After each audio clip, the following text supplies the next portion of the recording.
Hi friends, welcome back to our channel. எல்லாரும் எப்படி இருக்கீங்க? கண்டிப்பாக நல்லா இருப்பீங்க நம்புகிறேன். இன்றைக்கி நம்ம சேனலில் டே டு டே லைஃப்பில் நம்ம எல்லாருக்குமே ரொம்ப யூஸ்ஃபுல்லாக இருக்கக்கூடிய கிச்சன் டிப்ஸ் அண்ட் ட்ரிக்ஸ் தான் ஷேர் பண்ணியிருக்கேன். ஸோ வீடியோ ஸ்கிப் பண்ணாமல் ஃபுல்லாக பாருங்கள். அதுக்கு முன்னாடி நீங்கள் எப்போ தான் நம்ம சேனலை ஃபஸ்ட் டைம் பார்க்குறதா இருந்தால் இப்போவே சப்ஸ்கிரைப் பண்ணிக்கோங்க. கூட இருக்க பெல் சிம்பிளை கிளிக் பண்ணிக்கோங்க. இப்போ வாங்க வீடியோக்குள்ளே போகலாம்.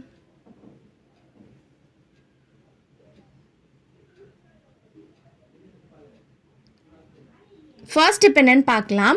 நம்ம இந்த மாதிரி ரவாலாம் வாங்கி ஸ்டோர் பண்ணி வைக்கும்போது உடனே பார்த்திங்கன்னா ரவாயில் வண்டு பூச்சிலாம் வந்துடும். ஸோ அது வராமல் இருக்கிறதுக்கு இந்த டிப்பை ஃபாலோ பண்ணிக்கோங்க. எப்போவுமே ரவை வாங்கிட்டு வந்த உடனே அதை லைட்டாக ரோஸ்ட் பண்ணிக்கோங்க. ரோஸ்ட் பண்ணிவிட்டு அந்த சூடு ஆறுற அளவுக்கு ஒரு அகலமான பிளேட்டில் போட்டு அதை சூடு ஆற விடுங்க.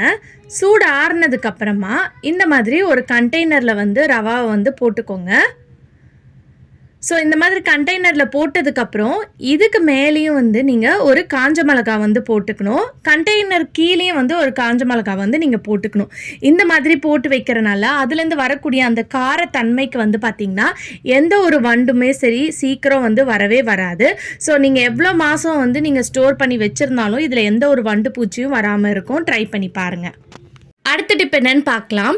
நம்ம இந்த மாதிரி இஞ்சி பூண்டுலாம் அரைச்சி ஸ்டோர் பண்ணி வைக்கும் போது அதோட கலர் சீக்கிரம் சேஞ்ச் ஆயிரும். அதே சமயத்தில் அந்த ஸ்மெல்லும் பார்த்திங்கன்னா அந்த ஃப்ரெஷ்னஸ் இருக்காது. ஸோ அதுக்கு நம்ம வீட்டில் இருக்கக்கூடிய இந்த ஒரு பொருள் மட்டும் சேர்த்தாலே நீங்கள் போதும். நம்ம சமையலுக்கு யூஸ் பண்ணுற எண்ணெய் இதை சேர்த்துட்டு நல்லா இந்த மாதிரி மிக்ஸ் பண்ணிக்கோங்க. மிக்ஸ் பண்ணிவிட்டு நீங்கள் ஸ்டோர் பண்ணி வச்சிங்கன்னா அந்த இஞ்சி பூண்டு பேஸ்ட்டோட கலரும் வராது. அதே சமயத்தில் உங்களுக்கு அந்த ஃப்ரெஷ்னஸும் பார்த்திங்கன்னா இருக்கும். பட் ஆனால் இது நீங்கள் அரைச்ச உடனே இந்த மாதிரி லைட்டாக எண்ணெயை ஊற்றிட்டு நல்லா மிக்ஸ் பண்ணிவிட்டு இந்த மாதிரி நீங்கள் ரெஃப்ரிஜிரேட்டரில் ஸ்டோர் பண்ணி வைக்கும் போது கண்டிப்பாக ஃப்ரெஷ்ஷாக இருக்கும். ட்ரை பண்ணி பாருங்கள்.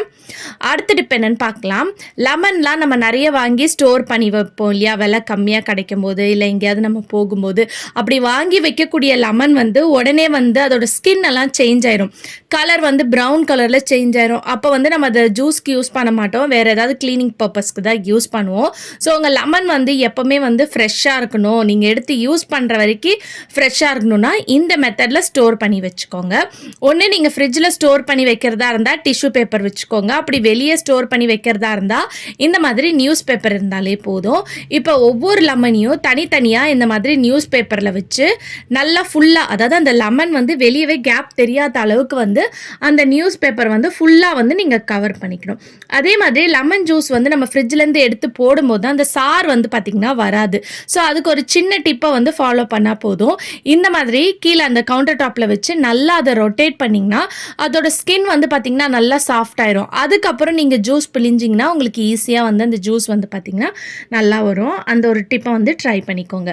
இப்போ இந்த மாதிரி நியூஸ் பேப்பரில் இருக்கக்கூடிய எல்லா லெமன்லையும் நல்லா கவர் பண்ணதுக்கப்புறம் இந்த மாதிரி ஒரு பாக்ஸ் எடுத்துக்கோங்க. பாக்ஸ் எடுத்துட்டு அதில் நம்ம கவர் பண்ணி வச்சுருக்க இந்த லெமன் எல்லாத்தையும் தனித்தனியாக வச்சு ஸ்டோர் பண்ணி வச்சு நீங்கள் வெளியே வச்சு யூஸ் பண்ணிக்கலாம். டிஷ்யூ பேப்பர் வச்சிங்கன்னா உள்ள ரெஃப்ரிஜிரேட்டரில் கூட நீங்கள் வச்சு யூஸ் பண்ணிக்கலாம். இந்த மாதிரி வைக்கும் போது லெமன் எவ்வளோ நாள் ஆனாலும் நீங்கள் நெக்ஸ்ட் டைம் எடுத்து யூஸ் பண்ணுற வரைக்கும் ஃப்ரெஷ்ஷாக இருக்கும். பட் ஆனால் நீங்கள் 2 days 3 days ஒன்ஸ் பார்த்துட்டு இந்த நியூஸ் பேப்பரை எடுத்து தூக்கி போட்டுட்டு நீங்கள் திருப்பி வேறு நியூஸ் பேப்பர் வச்சு ஸ்டோர் பண்ணி வைங்க. ரொம்பவே ஃப்ரெஷ்ஷாக இருக்கும். ட்ரை பண்ணி பாருங்கள். அடுத்த டிப்க்கு, நம்ம முட்டைலாம் நிறைய வாங்கி வைப்போம். ஏன்னா தினமும் முட்டை எடுத்துக்கிறது ரொம்பவே ஹெல்த்துக்கு நல்லது. ஸோ அந்த மாதிரி முட்டை நிறைய வாங்கி வைக்கும் போது நம்ம ஸ்டோர் பண்ணி வைக்கிற மெத்தடில் நீங்கள் ஸ்டோர் பண்ணி வச்சிங்கன்னா ஃப்ரெஷ்ஷாக இருக்கும். சம்டைம்ஸ் சில முட்டையெல்லாம் நம்ம எடுத்து யூஸ் பண்ணும்போது நல்லா இருக்காது, கெட்டு போன மாதிரி இருக்கும். ஸோ அதுக்கு இந்த டிப்பை நீங்கள் ஃபாலோ பண்ணிக்கிட்டிங்கன்னா 3 month ஆனால் கூட நீங்கள் யூஸ் பண்ணுற முட்டை நல்லா ஃப்ரெஷ்ஷாக இருக்கும். ஸோ அதுக்கு கல் உப்பு இருந்தால் எடுத்துக்கோங்க, அப்படி இல்லைனா தூள் உப்பு இருந்துச்சுன்னா கூட ஓகே. இந்த மாதிரி ஒரு பாக்ஸில் போட்டுக்கோங்க. நான் கொஞ்சமாக சேர்த்துருக்கேன், நீங்கள் இன்னும் கொஞ்சம் நிறைய உப்பு சேர்த்துக்கோங்க. சேர்த்துட்டு இந்த உப்பு மேலே இந்த ஷார்ப்பான பகுதி இருக்கு இல்லையா, அது கீழே பார்த்த மாதிரி வைக்கணும். ஸோ இந்த மாதிரி வைக்கும்போது நீங்கள் வைக்கக்கூடிய முட்டை எவ்வளோ மாதமானாலும் நீங்கள் யூஸ் பண்ணுற வரைக்கும் ரொம்பவே ஃப்ரெஷ்ஷாக இருக்கும். ஸோ இந்த மாதிரி பார்த்த மாதிரி வச்சுக்கோங்க. நீங்கள் வந்து உப்புக்கு பதிலாக அரிசியில் கூட ஸ்டோர் பண்ணி வைக்கலாம். பட் ஆனால் நீங்கள் அரிசியில் ஸ்டோர் பண்ணி வைக்கிறத விட இந்த மாதிரி உப்பில் போட்டு ஸ்டோர் பண்ணி வைக்கும் போது ரொம்ப நாள் வரைக்கும் ஃப்ரெஷ்ஷாக இருக்கும். பட் ஆனால் நிறைய வந்து சேர்த்துக்கோங்க. கீழே கல் உப்பு சேர்த்திங்கன்னா இன்னுமே உங்களுக்கு பெட்டராக இருக்கும். ஏன்னா அது நிற்கிறதுக்கு வந்து நல்லா வந்து பார்த்திங்கன்னா நிற்கும். நம்ம அந்த முட்டையை வந்து லைட்டாக அந்த ஷார்ப்பான பகுதி இருக்க கீழே வந்து ப்ரெஸ் பண்ணி நிற்க வச்சிங்கன்னா நிற்கும். ஸோ இந்த மாதிரி சால்ட்டில் சேர்க்கும் போது கொஞ்சமாக சேர்த்திங்கன்னா அது உங்களுக்கு ஸ்டிஃபாக நிற்காது. அதனால் நிறைய குவான்டிட்டியில் வந்து சால்ட் வந்து சேர்த்துக்கோங்க. ட்ரை பண்ணி பாருங்கள். அடுத்த டிப்புக்கு நம்ம வீட்டில் வந்து மாவோ தயிரோ புளிச்சு போயிடுச்சுன்னா நம்ம அதை யூஸ் பண்ண மாட்டோம் இல்லையா? ரொம்ப புளிச்சு போயிடுச்சுன்னா அதை தூக்கி போடுவோம். அந்த டைமில் இந்த டிப்பை ஃபாலோ பண்ணிக்கோங்க. அதில் கொஞ்சமாக சால்ட் சேர்த்துட்டு கொஞ்சமாக ஷாம்பூ சேர்த்துட்டு இதை நல்லா மிக்ஸ் பண்ணிக்கோங்க. இந்த டிப் நான் ஆல்ரெடி ஷேர் பண்ணியிருக்கேன். பட் தெரியாதவங்களுக்கு நான் திருப்பி அகைன் வந்து இந்த டிப்பை வந்து ஷேர் பண்ணியிருக்கேன். இந்த டிப் உண்மையிலே வந்து நல்லா ஒர்க் அவுட் ஆகும். உங்கள் சிங்கில் வந்து ரொம்ப கரையாக இருக்குது, உப்பு கரையாக இருக்குது, ரொம்ப வந்து சால்ட் ஸ்ட்ரெயின்லாம் இருக்குன்னா கண்டிப்பாக இந்த டிப்பை ஃபாலோ பண்ணிக்கோங்க. நம்ம ரெடி பண்ணி வச்சுருக்க அந்த மாவை லைட்டாக இந்த மாதிரி ஊற்றி விட்டுக்கலாம். ஊற்றி விட்டுட்டு லைட்டாக நீங்கள் ஸ்க்ரப் பண்ணாலே போதும். வீடியோவில் உங்களுக்கு பார்க்கும்போதே தெரியும். நீங்கள் எந்த ஒரு ஸ்ட்ரெயினுமே பண்ண தேவையில்ல. லைட்டாக இந்த மாதிரி ஸ்க்ரப் பண்ணிவிட்டு ஒரு 5 மினிட்ஸ் மட்டும் அப்படியே விட்டுட்டாலே போதும். ஸோ எப்போல்லாம் உங்கள் வீட்டில் இந்த மாதிரி அடியில் மாவு இருக்குது வேணான்னு தூக்கி போடுறீங்களோ அதை தூக்கி போடாமல் இந்த மாதிரி யூஸ் பண்ணிக்கிட்டிங்கன்னா உங்கள் கிச்சன் சிங்கை வந்து நீட்டாக க்ளீனாக நீங்கள் மெயின்டைன் பண்ணிகிட்டே வரலாம். ஸோ புதுசாக இருக்கும் போது எப்படி இருந்ததோ அதே மாதிரி உங்கள் சிங்க் வந்து நல்லா பளிச்சுன்னு பளபளன்னு மாறிடும். ஸோ நான் வந்து பார்த்திங்கன்னா ரொம்ப நேரம்லாம் ஊற விடல. லைட்டாக ஸ்க்ரப் பண்ணிட்டு ஒரு 2 நிமிஷத்துலயே நான் உங்களுக்கு வாஷ் பண்ணிட்டு காட்டுறேன் பாருங்க. நல்ல ஷைனிங்கா பளிச்சுன்னு இருக்கும். இதில் நம்ம ஷாம்பூ சேர்த்துருக்கனால இன்னும் நல்ல ஒரு ஷைனிங் கொடுக்கும். ஸோ ஃபஸ்ட் இருக்கிறதுக்கும் இப்போ இருக்கிறதுக்கும் உங்களுக்கு பார்க்கும் போதே டிஃப்ரென்ஸ் தெரியும். கண்டிப்பாக ட்ரை பண்ணி பாருங்கள். அடுத்ததாக நம்ம சிங்கில் வரக்கூடிய அடப்பு, சிங்க்லேருந்து வந்து பார்த்திங்கன்னா நைட் டைமில் வந்து நம்ம கிச்சன்லாம் க்ளீன் பண்ணதுக்கப்புறம் குட்டி குட்டி பூச்சிலாம் வரும். ஸோ ட்ரைனேஜ் வழியாக அந்த பைப் லைன் வழியாக கற்பாம்பூச்சிலாம் வரும். ஸோ அது வராமல் இருக்கிறதுக்கும் இந்த டிப்பை ஃபாலோ பண்ணிக்கலாம்.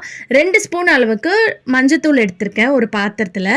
இப்போ இந்த மஞ்சத்தூள் கூட நல்ல சூடான தண்ணி வந்து நம்ம சேர்த்துக்கணும். இப்போ இந்த சூடான தண்ணி சேர்த்ததுக்கப்புறம் இது கூட வந்து எக்ஸ்பிரியான சிரப்லாம் வச்சுருப்போம் இல்லையா, பசங்களோட சிரப், அந்த சிரப் இருந்தால் சேர்த்துக்கோங்க. அப்படி இல்லைன்னா வினிகர் சேர்த்துக்கலாம். அப்படி இல்லைன்னா லெமன் ஜூஸ், இது 3த்தில் எது இருந்தாலும் சேர்த்துக்கலாம். இதை சேர்த்துட்டு நல்லா ஸ்பூனை வச்சு மிக்ஸ் பண்ணி விட்டுக்கோங்க. ஸோ இந்த மாதிரி மிக்ஸ் பண்ணிவிட்டு உங்கள் சிங்கை வந்து நல்லா கிச்சனில் பாத்திரம்லாம் வாஷ் பண்ணி க்ளீன் பண்ணதுக்கப்புறம் நைட் டைமில் இந்த டிப்பை ஃபாலோ பண்ணிக்கோங்க. இந்த மாதிரி ஊற்றி விடும்போது அந்த கிச்சனோட சிங்க் பைப் லைனில் இருக்கக்கூடிய அடப்பு அது நல்லா கிளியர் ஆகும். அதில் ஏதாவது பூச்சி கிருமிலாம் இருந்துச்சுன்னா கூட எல்லாமே உங்களுக்கு கிளியர் ஆயிரும். ஒரு 10 நிமிஷம் மட்டும் அதை அப்படியே விட்டுட்டு 10 நிமிஷத்துக்கு அப்புறம் இதுக்கு மேலே சூடாக இருக்கக்கூடிய தண்ணி வந்து ஊற்றி விடுங்க.